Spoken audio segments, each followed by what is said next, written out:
Hi everybody, welcome to week 4, module 4 of your leadership and organizations class. I am coming to you from home on Sunday afternoon. I'll post this so it's there in the morning. So hopefully you don't hear my washer in the background or my animals don't make a loud noise. So this week we're going to be looking at leadership behavior and motivation.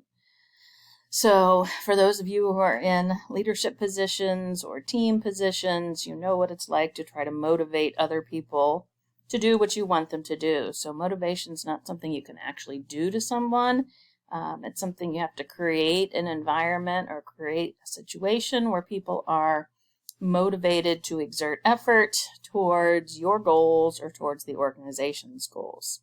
So the motivation theories, there's 2 different categories, process theories and needs theories. So I guess needs theory is first. So trying to figure out what needs people are trying to satisfy at work and how you can create opportunities for them to fulfill their needs. The process theories try to figure out what are the calculations someone goes through as they're trying to figure out whether or not to exert effort. So for your discussion this week, Sheryl Sandberg case is at the end of the chapter, so describing her as a leader. And then the second question, do you believe you can motivate another person? Was there a leader you felt motivated by? And if so, which theory of motivation best explained your own motivation?